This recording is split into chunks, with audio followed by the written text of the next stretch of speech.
Hello, everyone. On behalf of the Third Pillar family, thank you for joining us. For the benefit of those who do not know us yet, we are an IT and business consultancy company delivering technology and innovative solutions in customer experience platform, data governance, migration and cleansing, and e-procurement. Welcome to our online forum, Survive, Adapt, and Evolve, the Healthcare Edition. It's easy to think that healthcare of all industries would be busy during a pandemic, but the situation is more complicated than it seems.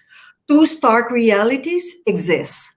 Hospitals are either overflowing of COVID-19 patients or empty as people stay away to avoid the virus. Access to medical care is a risky business, but innovations in technology and business aim to connect patients to doctors and medical practitioners in a much safer manner.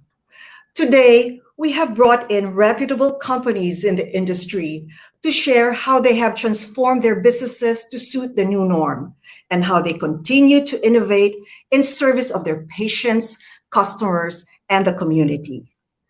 Third Pillar is honored to introduce not just our distinguished guest speakers, but our frontliners as well. So let me start with Dr. Tina Pui. Dr. Tina has a fellowship with the Philippine College of Physicians, Philippine College of Cardiology, and Philippine Society of Echocardiography. Currently, she is a chairman of the Department of Internal Medicine for Metro Bacolod Hospital and Medical Center, and she is also practicing in one of the largest hospitals in Bacolod, Riverside. Our next speaker is, hi, Dr. Tita. So our next guest speaker is Mr. Georgie Azurin. He is the CEO or founder of a number of MediServe, a health and medical technology startup. He is also the current Manila director or Founder Institute, the world's biggest startup incubator, and actively promotes entrepreneurship as an adept mentor and notable speaker. Founded in 2018, MediServe aims to modernize record keeping for Philippine healthcare institutes through the intelligent use of blockchain technology. Hello, Georgie. Hello. Hello. Okay, our third speaker is Miss Sylvia Stock. She has been sharing her knowledge and expertise in technology, finance strategy, and operations management for more than 25 years. Currently, Sylvia is a Chief Digital Transformation Officer and Quality Management Representative, and Quality Management Representative of MaxiCare Healthcare Corporation. MaxiCare is one of the pioneers in the Health Maintenance Organization, or HMO, industry that aims to provide comprehensive healthcare programs via its wide network of medical providers and strengthened customer support. Hello, Sylvia. Hi, good afternoon. And to complete the roster of our distinguished guest speakers is Mr. Jay Fajardo. He is a serial tech entrepreneur who is an ardent advocate of innovation from the grassroots. He is the CEO and co-founder of health tech platform Medify and the CEO of agile development firm ProudCloud. And Mr. Fajardo is also the CEO of Launch Garage, a Manila-based startup accelerator. Medify is the Philippines' fastest growing and widest reaching teleconsultation platform with over 3,000 online doctors consulting patients nationwide. Hello, Jay. Hi, Jennifer. Hello, everybody. So panelists, welcome to our online forum. Our moderators for today's session is the president of Winergy Power Pilipinas. He is also the host of ANC's On the Money and Ontrap Lab. Please welcome Mr. Quintin Pastrana. Jenny, thanks for the kind introduction, and panelists, welcome. Thank you for your time. Now to our audience, just to build on Jenny's points, to create a deeper set of brushstrokes for the nation sector. We know of no other sector right now in the spotlight that's been poised as so critical as the healthcare sector, given the obvious reasons of COVID, the pandemic, and more importantly, the kind of infrastructure and innovation that's needed for the sector. So let me just give a few statistics that show you what a mixed picture and a complex picture it is. In fairness, the nation's healthcare spending has increased 8% year on year since 2012, going up from 12.5 billion and reaching past $20 billion. And that has been a good progress in terms of the two administrations that have really led that spending. Plus, in 2013, there was the passage of the Universal Healthcare Act, which really provided an impetus for larger and a wider set of coverage, aiming towards universal coverage for the country's over 105 million people.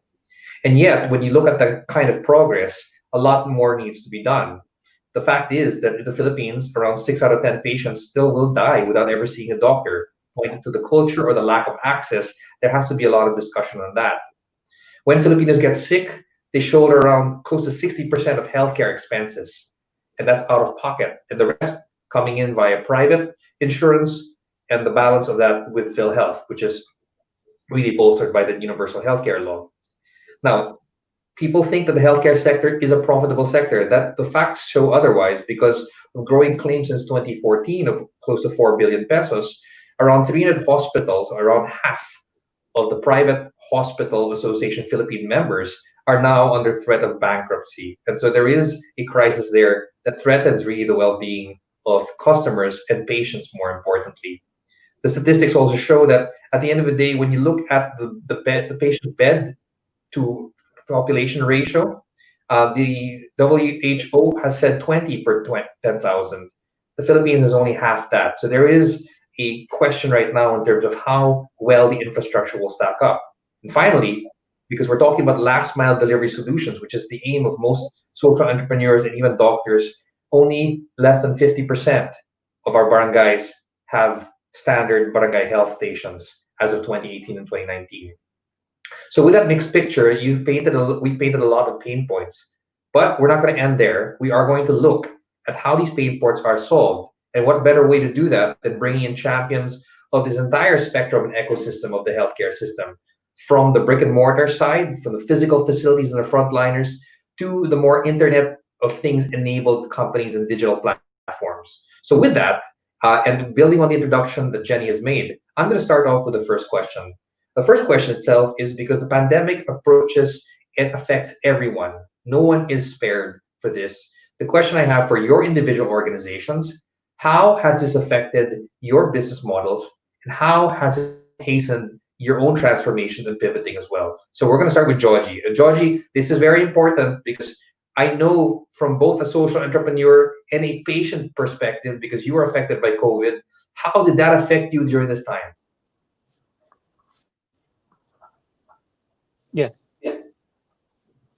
Well, as you know, we provide software solutions behind hospitals and clinics. So we provide hospital information systems, laboratory information systems. So the major effect is basically we almost change customers 100%.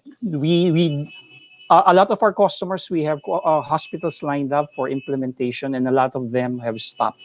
And like what you said, a lot of them are on the verge of bankruptcy. So suddenly this funnel of customers that we have is almost gone. But we have a new set of customers right now, mostly private enterprises. We're developing systems for COVID-19 testing, where companies would like to monitor the results for the employees, and there's a way using our electronic medical record system to share it with the LGUs and the Department of Health. So that's what we're doing right now. It's the major change for us is we had a change in customers almost entirely.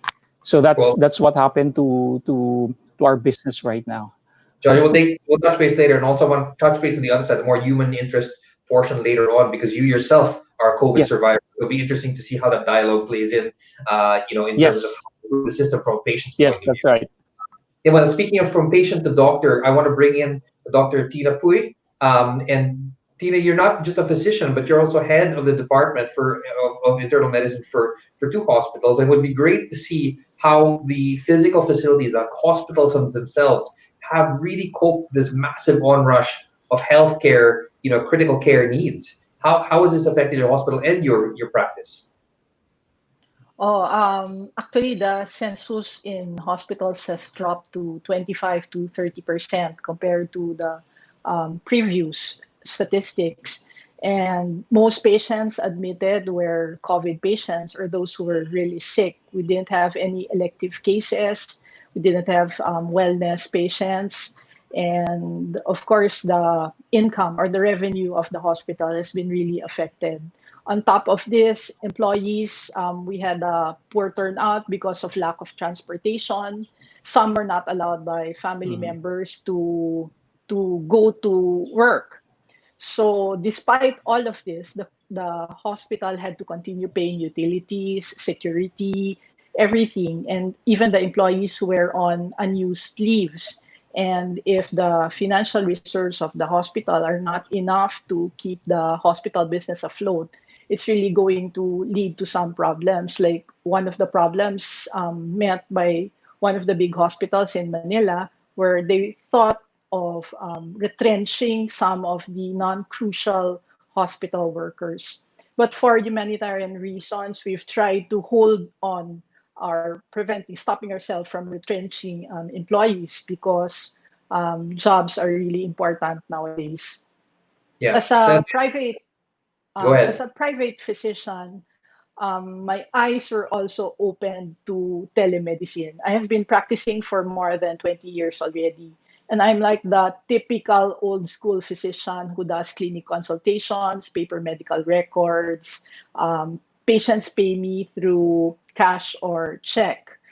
Because of this COVID crisis and because I couldn't meet patients face to face, my world was open to what we call now as telemedicine. And telemedicine, I found out, doesn't just entail doing video calls with patients. I had to keep track of the things I told them and what they tell me while I was in the safety of my own home.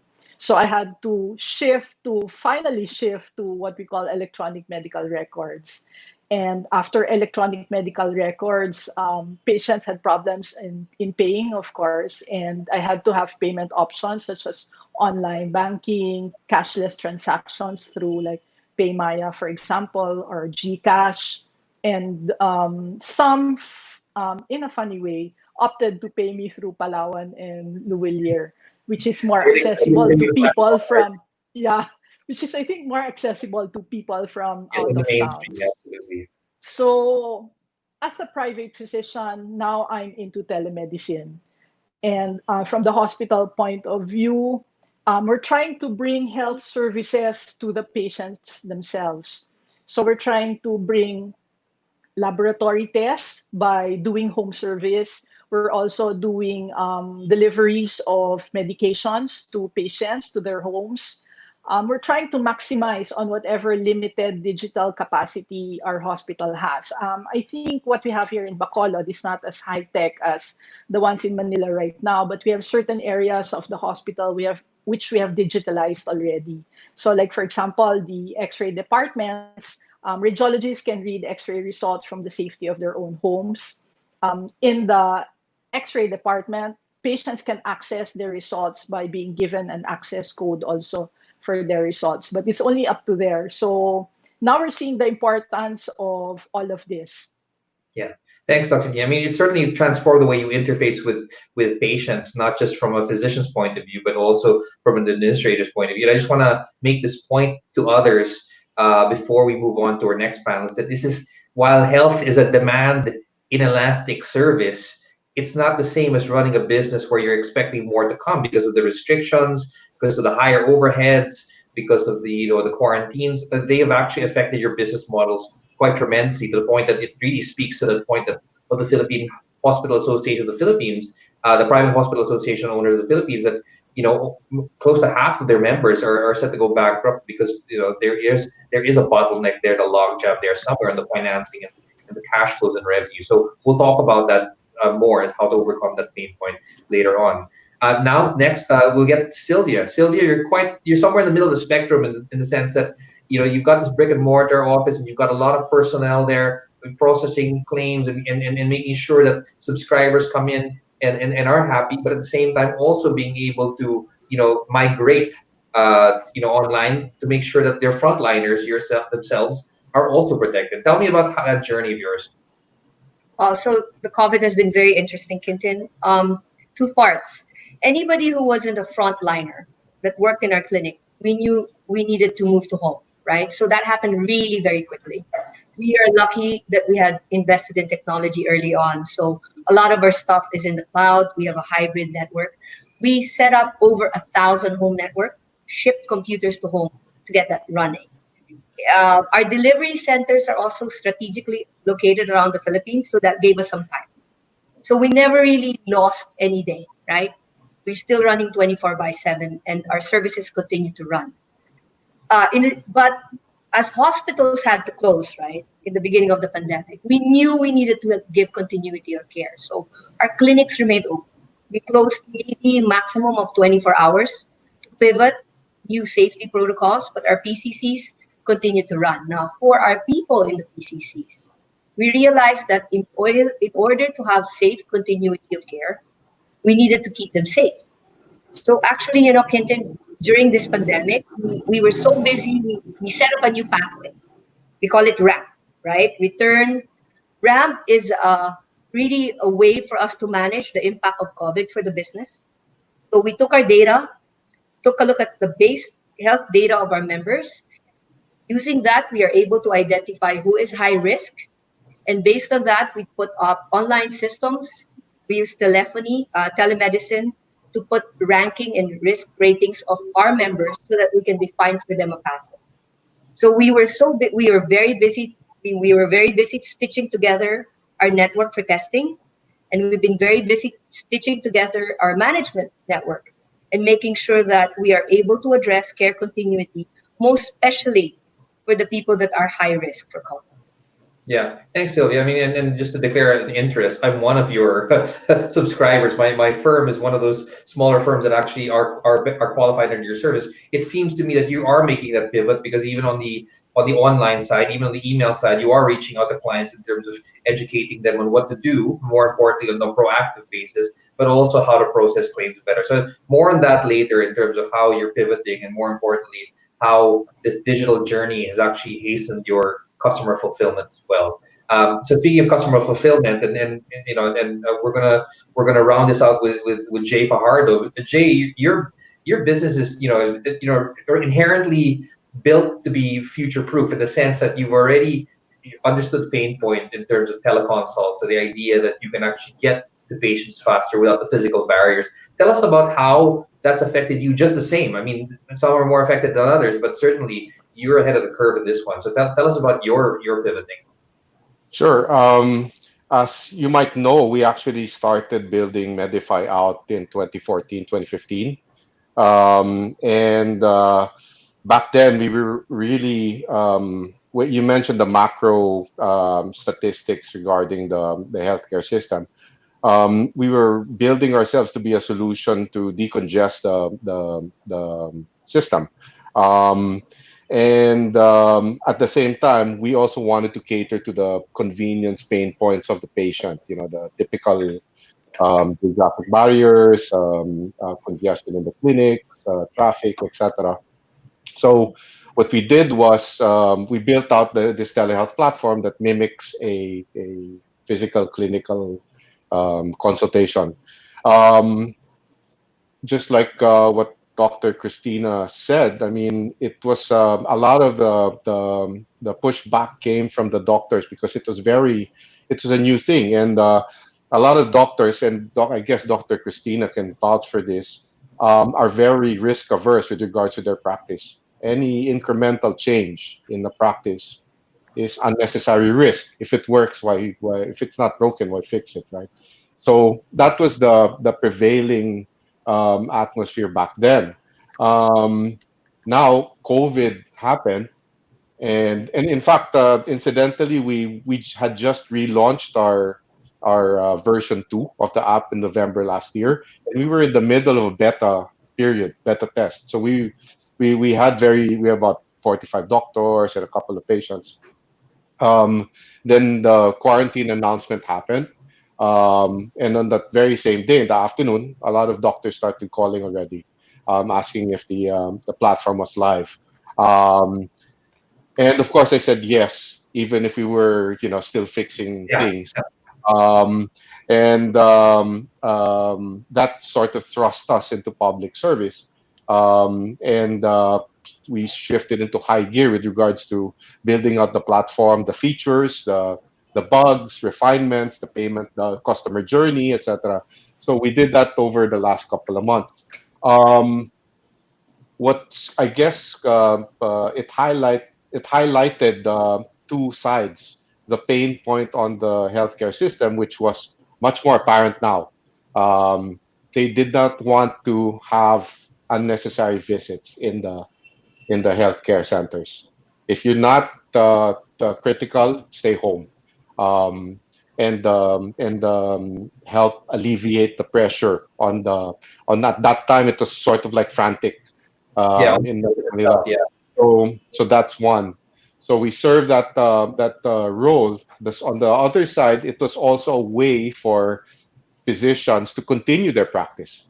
So there was an economic solution as well.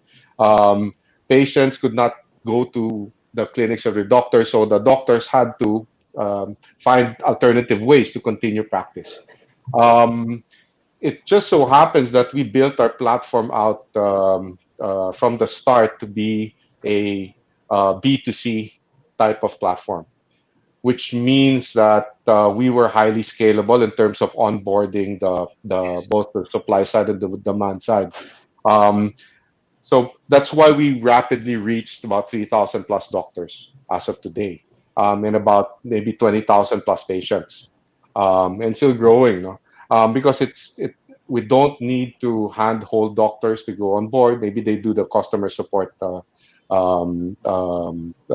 chats first, no? But it was so easy for us to ramp up, um, which is also a double-edged sword because our load started to buckle and we had to start beefing up our infrastructure. Um, but again, we were built to scale fast and to scale far. So those are the two things that actually differentiate us from a traditional telehealth platform, which is limited to or bound to physical space, and Yes. more or less it's one is to one, right? Yes. So aside from the doctors being able to use our platform on their iPad or tablets or laptops at home, wherever they are, um, it also scaled them as far as distance is concerned. So a doctor in Manila could actually serve a patient in Baguio, for example, Yeah. and wide. So that or multiple exponentially force multiplier type of thing. The doctor could actually field multiple consults at a time because of the chat paradigm that we also built into the system. So the doctor's actually fielding 10 consultations and one audio video call if need be, and then back to 10. So um, short answer, it affected us. It helped us out. It helped bring telehealth to the forefront. It helped the adoption of telehealth, not just on the doctor side. The doctor side is really hard, um, but on the patient side as well. So I think it's going to change. It's actually we see it. No one's going to go back to the old ways of doing things. It's going to move forward. Well, certainly, Jade, nothing like a crisis to accelerate you developing that platform and designing it really for solving the pain points that you initially wanted to do in 2014, 2015. It's just now you've got a real pandemic to test that and to make the right sizing more responsive to both patient and doctor. And I guess the only point I was going to raise there is the nice thing about doctors. It seems to be like a nice, Dr. Tina. I mean, you might correct me here, but it seems to be a nice coterie of people that the referral system and doctors should be a lot easier. The culture and the self that if they feel that they can trust the platform, they will refer other doctors to the platform as well, and there should be a nice migration towards that. So I think you're built well for the future, especially since it's really adept for this kind of environment. Now, from B2C, let's move to B2B. Georgie, the idea there is that you are building these systems for hospitals and healthcare providers. How did you cope in terms of making sure that even with a crisis mindset, that they were focused on service delivery through your systems and that you were able to address any concerns on deployment and quality assurance during this time? Well, for some of our hospital clients, it's really more of um, build, building or enhancing our customer relationships with them. So we were really telling them, what else do you need? Else can we help you? So that's what we've been offering our hospital uh, customers right now, because we know they're in a financial crunch. We have to change the way even the payment systems. We ask them, how else can we help you, because of course their our success depends on their success. So we've been very, very so it's not just revenue retention for us, but really now it's really more of, it's a very good opportunity for us to build our relationships with them, that we're here during the crisis, and we'll adjust and we'll help you. So that's what we did for the hospital, for our hospital patients.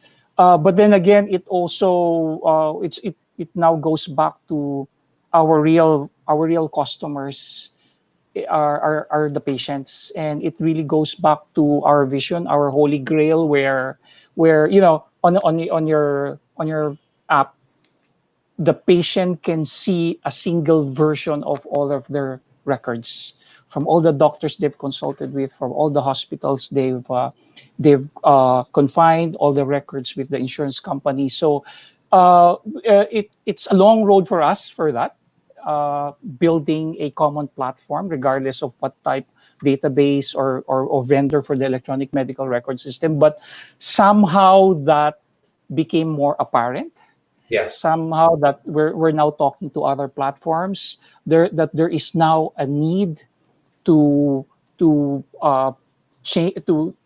share data, share information, especially with the LGUs and the government. So that somehow accelerated, the idea of having a single version of your patient records. I think it's mainly because it's being driven by the fact that you need to have an update of your COVID test results Yes. with the government. I think that's the one that's driving it. But it Yeah. all boils down for us to electronic medical records. Yeah. Georgie, thanks for that. I mean, and there's nothing like a crisis to, not force, but to encourage cooperation, right?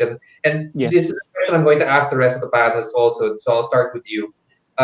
When you talk about if there's a single pain point that you really felt that you had to get over to make sure you made this crisis work for your enterprise and your constituents and your patients, what was that pain point and how did you overcome it? Just, if there was one, just one. Oh, for us? Yeah, for you guys. Uh, Yeah. B2B well, I perspective. mean, Yeah. for us, it's information. How do we share, or how do we deliver correct information from one party to another? It could be a doctor, hospital administrator, or patients, or the government, and maintain data integrity. So I think that's what is a challenge for us. Of course, I think everyone will say that revenues, of course, that's already a given. But the pain point for us now is uh, sharing of the information, sharing of data right now is we're getting more pressure for that, on that, Yes. data integrity.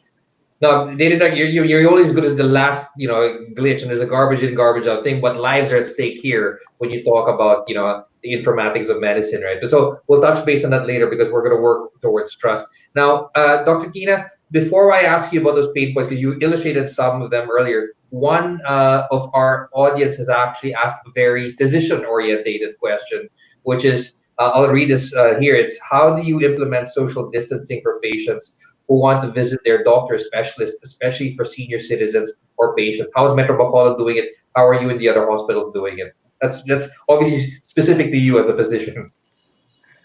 Actually, we've made a lot of changes to our clinics as well. If you visit our clinic, it looks totally different from the pre-COVID era.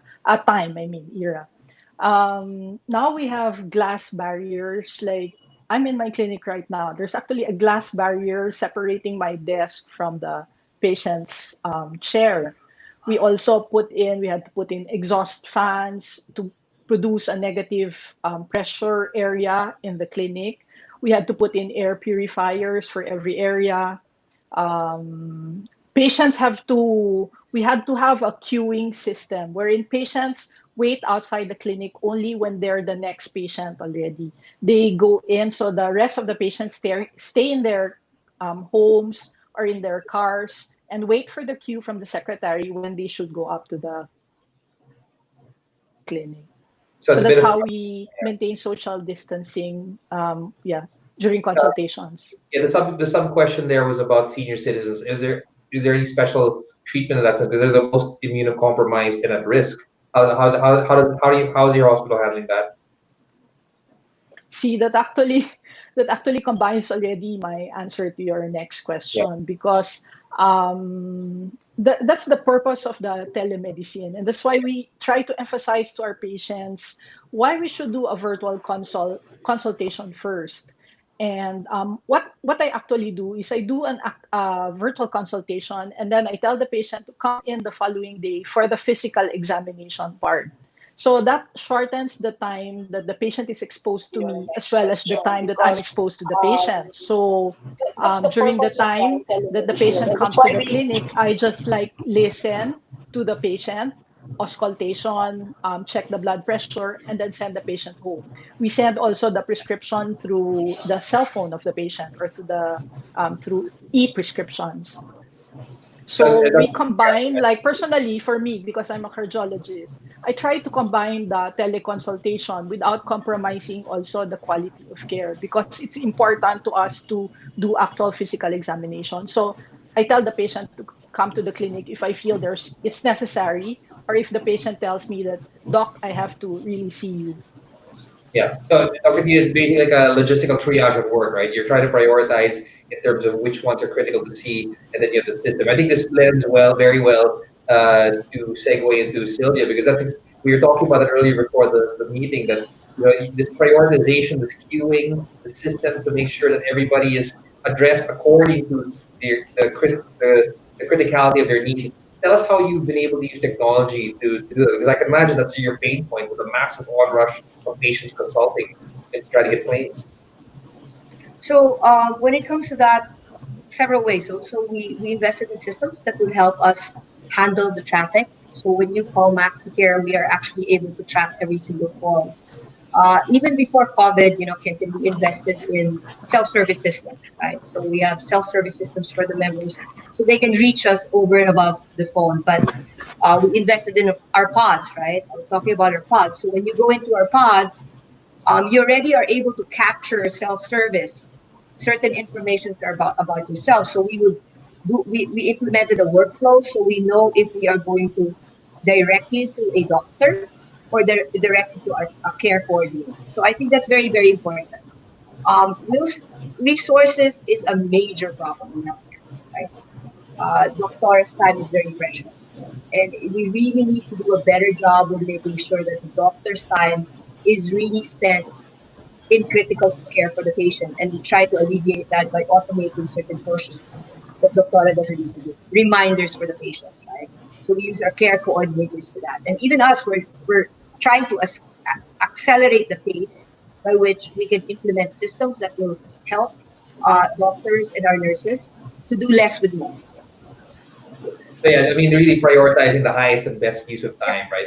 And I suppose that's a good extension now to Jay, because Jay, I imagine just managing expectations of the suite and fellowship of physicians that you have on your roster.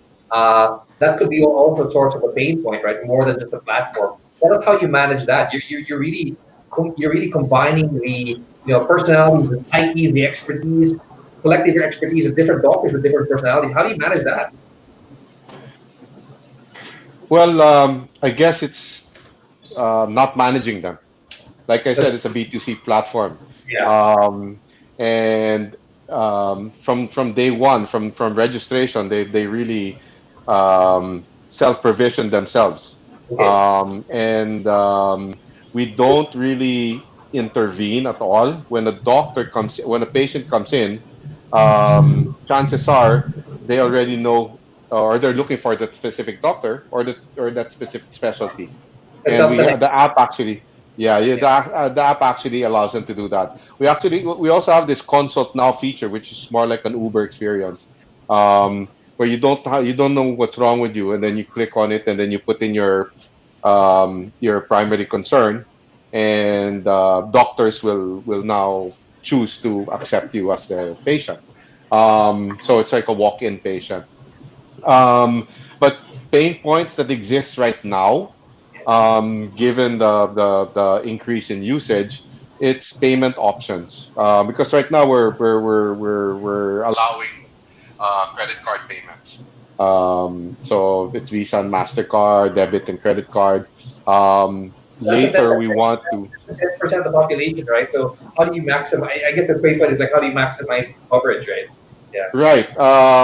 The that population actually should have how do you call this, increased because of the debit cards that started rolling up. Um, then you have PayMaya and GCash. That's actually the next step for us to go into.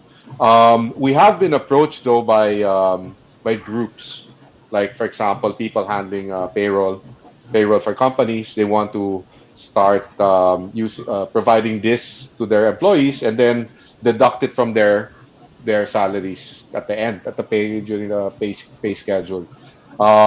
So we're talking to people like that. We're talking to groups on the supply side. Manila Doctors, we're actually partnered with them to have their doctors on board, and then we have a special deal with them, so we can share with Manila Doctors the fees that we collect as for the platform fee.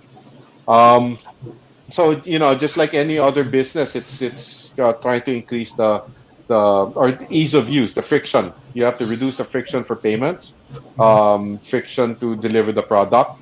That's why we did away with the EMR. um, we built version 1 to have all these features, EMR, portable information, etc. But at the end of the day, we decided and we discovered that what the immediate need is access. So we focused on access to healthcare. Um, Having EMR and portable data, that's an efficiency solution. It makes things efficient when you already have access. Yeah. But like what you mentioned, access is a big problem. It's a huge problem. It's a what 66% of the population does not have access. So that's what we're solving. And we discovered that the patients don't, and the doctors at the first contact, they don't really care yet about patient information until they have an ongoing relationship with that patient.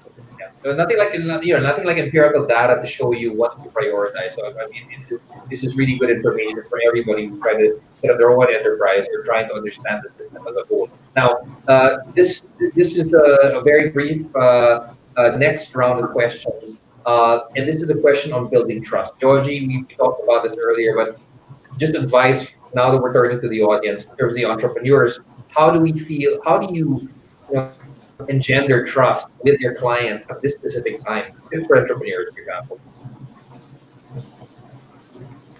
Um, well, this is also time of trial and errors, and we just have to be very honest with them. And again, we one of the basis for trust is going through standards for us, like for the other systems to trust us, like we have to conform to some international standards like HL7 and ICD-10, and so we're conforming to certain international standards. We are also trying to conform to the data privacy law. So that's one of the some of the things that you want to give trust to your customers right now. So For us, we're just conforming to certain standards right now. And of Yeah. course, we're going to be very, very honest because we make mistakes along the way. We have to inform them at the soonest possible time, and we have to just be very honest. Yeah, certainly the transparency bit works, but I think where you're leading towards as a lesson for others is those international certifications, whether it be you're HIPAA compliant or you're with the Data Privacy Act compliant, those things are important to gain trust, and that's why the legislation is there for a critical sector like health. Dr. Tina, you were talking about shifting to EMR and building trust. I mean, you have a unique relationship as a frontliner. How do you build trust from an administrative perspective, but at the same time as a physician who is hybridizing her approach to care? Let me talk first from the hospital administration point of view. It's really more of our mission is to bring the health service to the patient. And the only way to do that is to amp up our services, our home services. And as I mentioned earlier, we have to do more of home service for laboratories, deliver medications to patients rather than have them going to the hospital for that. But aside from that, the hospital can only do so much. Digitalization is expensive.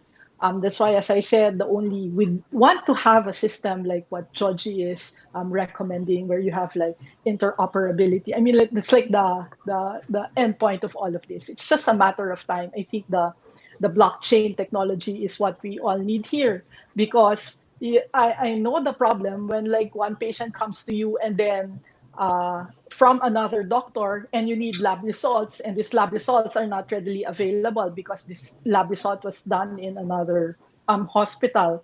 So what MediServe is trying to do is actually putting all of us together in one system. And right now we're just like working within hospitals. So digitalization of the X-ray result, for example, the patient can access the lab result because Data Privacy Act requires them that they get the result and then show it to their doctors. But it's only up to there. I'm not so sure with how hospitals in Manila function, but here in Bacolod, as of now, the digital technology is only up to that point. Okay, there's certainly a lot more to do, but at least path in the right direction in terms of engendering trust. I mean, Sylvia, I mean, I've seen your customer touch points from emails to the time I made some claims processing to going to your MaxiCare representatives. What is the innovation there that you're doing to build on that trust in this very volatile environment? Well, you know what? Our vision has always been to push the service and make it as easy as possible. We're very much into self-service. I think going forward, you're going to see us accelerate a lot of these self-service systems that we've done. And it's not really just for members. We've done it for the hospitals, right? So we're riding on the largest private claim and settlement network in the Philippines. But we intend to put that in the Doctora's office. We recognize that our doctors are our key partners. And we really want to make it easier for them to access our patient safety. So yes, it's telemedicine. It's really stitching together e-health and digital health. So that's how we build their trust. It's always been delivering to the promise of our brand, which is maximum care. Making sure that we remain relevant by providing services. Look, during COVID is an exception, right? It is not covered. Dengue wasn't covered last year, but we went over and beyond, right? We haven't denied coverage for people who have been sick in COVID. We decided to do our part and help out and make sure that we keep our membership healthy and very safe. Yeah, so thanks so much for that. And more importantly, I mean, given the scale that you have and your coverage across the archipelago, the important thing is really making sure that each touch point from your office in Northern Luzon is the same as you are doing in Davao or a secondary city as well. So that's going to be a critical thing going forward. Absolutely. Now, Jay, I mean, you got this platform. I mean, at the end of the day, somebody calls and then you've got a patient that's already actually, accessing care from a physician. I mean, that seems to be, you laissez-faire it, it takes care of itself. But what safeguards do you have there to make sure that that system is seen as the reliable platform for people, even if it is telemedicine? Well, on at least on the trust side, for example, we've built ourselves to be HIPAA compliant from day one. We always saw ourselves as a global play, which means we would eventually accommodate doctors from other countries and patients from other countries. Um, that's why we started implementing HIPAA. Up to now, we're guided by we actually have a company that guides us through the compliance process, and all our relationships, even with third-party service providers, let's say Amazon Web Services or other companies, we have a BAA, Business Associate Agreement, which is the requirement for HIPAA in the States. The funny thing is, we actually started a company before the Data Privacy Act was passed and signed. But right now, we are working with with the local authorities to register. We're actually registering on the data privacy with the Data Privacy Commission, so that we also comply. Although we sort of like think that being HIPAA compliant should actually be more robust and solid as a framework, which Yes. means we thought that the Data Privacy Act would already fall within whatever HIPAA provides. However, we still need to register with the local the commission just for compliance sake. Um, on the there are certain. I remember George and I were in another panel, and this security came up. The data security question came up. The rule is take as little information as possible. The information in your custody, because in HIPAA it's the same thing. The custody of information passing through different agents, you only share it's everything's need to know. So the minimum amount of information goes to the next handler of data. Yeah. And that reduces the risk of data loss. Um, one of the takeaways that we had in that panel is that a lot of a lot of data breaches, about a huge percentage, maybe even about 90%, is due to human error or human negligence. People leaving data out or etc. It's not a hacker coming in to Human error. I mean, I don't believe a hacker would actually say, you know what, I want to find out what's wrong with Jay Fajardo. Yeah. So it's really that it's all incidental. Yeah. But yeah, that's those are the rules we live by for now. Yeah, thanks, Jay. And just for the audiences, for the mainstream audience, that it is HIPAA stands for Health Insurance Portability and Accountability Act. It is the global standard set in the U.S. And more importantly, that makes sure that your rights are protected also, and your data is protected, and then complemented by the Data and Privacy Act. So I think that in a sensitive sector like the healthcare sector is really paramount. And I think each of your platforms, however brick and mortar or digital, are really geared towards complying with that. Finally. We have around 6 or 7 minutes left, and this is really more of an aspirational thing. Your business models, your enterprises, your vocations, and your efforts are all contributing to this end anyway. But I must ask still, to end on this note, to ask about how to maximize inclusion for Filipinos in the healthcare sector. I know universal healthcare sector is a long, battle, a long road ahead, fraught with so many challenges, regulatory issues, and financial burdens. But in your business model, in your perspective, how do you maximize inclusion for healthcare coverage, proper healthcare coverage, and well-being in the country? Let's start with you, Georgie. Okay, so for us, it's really more of using. Of course, we're technologists, so we're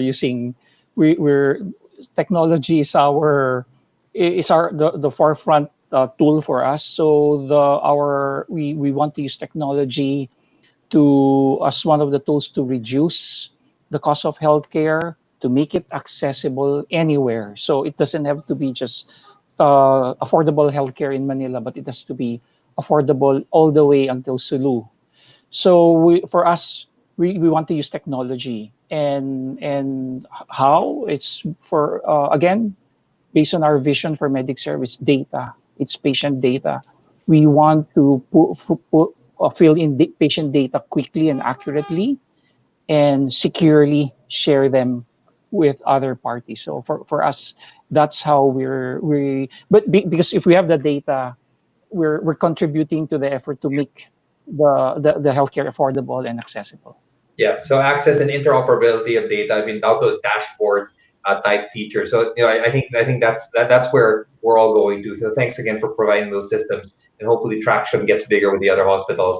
Dr. Christina, your view in terms of how to maximize that, both within your care and practice, but also within the institutions you represent. I think to maximize inclusion, the what I can do as a physician is to make myself available to my patients, and telemedicine helps me to achieve that.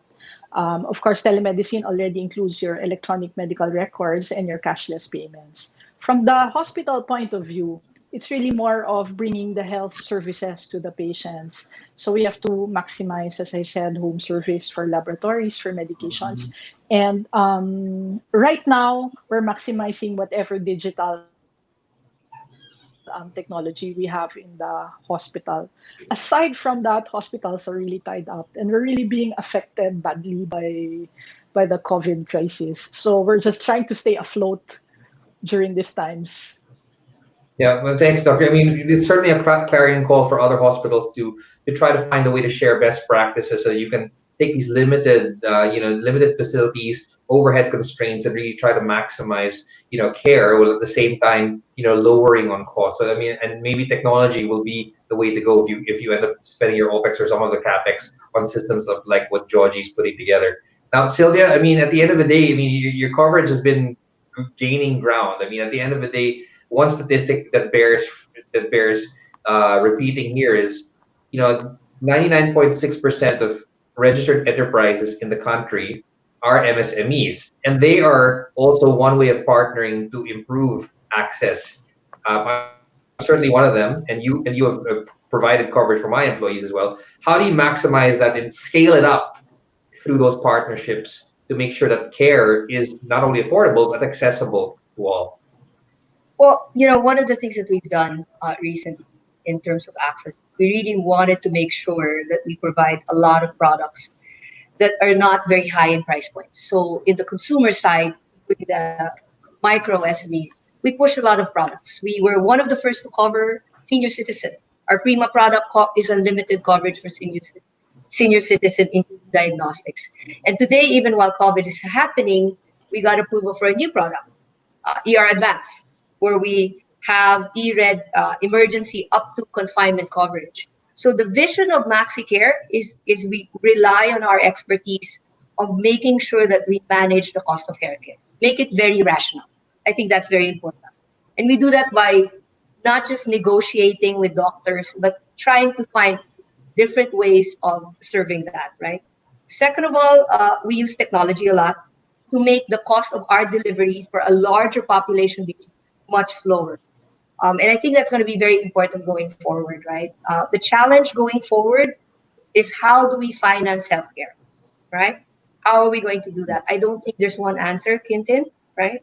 It's a very complex problem, but I do know that if we manage to keep the cost of healthcare delivery, the admin part, very small by making that very efficient, and if we negotiate really, really well and take the frills out of the purchasing of healthcare, we'll do our job. And the third part is eliminating fraud. I think that's a very important thing. That's a total waste in healthcare. That's something I think that we should tackle head on if we are to deal with financing of healthcare. Thanks, Sylvia. And certainly all those ingredients you mentioned, I mean, when you add them up, it's greater than the sum of its parts. It really needs a lot of, calibrating, penny pinching, but at the same time, a systems thinking in terms of addressing how to make it more inclusive and keep the costs down. Now, Jay, you built that into your model, and it seems like there's only, there's only just a matter of time wherein other physicians, given the constraints, are going to come onto your platform. And at the same time, interconnectivity and more mobile data coverage with the telcos and others coming in will allow more people to access. What do you see in terms of bringing those two sides together in a more rapid and efficient fashion? Well, we're doing our best on our side, notwithstanding the ability for the ISPs and the internet providers to supply throughout the country. On our side, we've built a platform to be as democratized as possible, and we offer the opportunity for even doctors practicing in rural areas to tap customers or patients in urban areas. So we try to break down the whole geographic concept, and we've now allowed multiple patients and doctors from various parts of the countries to interact with each other. I know that there's a low supply of doctors in rural areas. Maybe we can solve that. Well, certainly, the technology is allowing you to reach where no person has actually been able to do so. So if the telcos come in, step up, and the government also facilitates that interconnectivity, I'm sure you're going to have an end-to-end solution that that makes B2B such a viable model. So all the best with that. So as we close, and I have a minute to do this, I want to thank you all for really sharing your insights, not only from your perspective, but bridging across that, because this is not a silo-based approach. This is an ecosystem-based approach, and to the extent that the different parts of the spectrum are working together, we really have the ingredients to making healthcare work for everyone. So with that, thank you very much, and I'd like to turn it back to Jenny.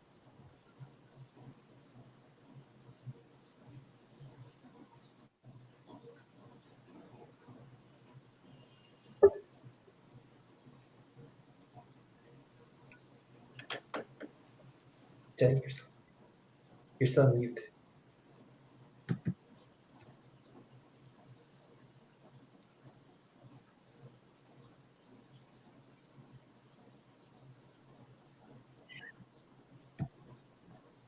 You good, Jenny? Thanks. Sorry, thank you for moderating, and as usual, making our sessions packed with valuable information. We offer So, Dr. Tina, Georgie, Sylvia, and Jay, thank you for sharing your time with us. I trust that our viewers learn a lot from how you have transformed your companies using innovative ways to continue to serve your patients, customers, and the community, and in return, sustainability of your operations. From Third Pillar, we commend you and your organizations for making a difference in our country. Please stay safe. We wish you continued success. So thank you once again, Quintin, for being our moderator. So we will look forward to seeing you again in our next forum. Thank you, our panelists. Wonderful information, robust discussion. Thank you. Thank you. Okay. Thanks, everybody. Thank you. Thank Very you. much. To the companies out there that are interested in using technology to survive, adapt, and evolve during these trying times, please do not hesitate to call us. This concludes our online forum. You may view this again on our website and social media pages. To our online viewers, hope to see you again in our next online forum.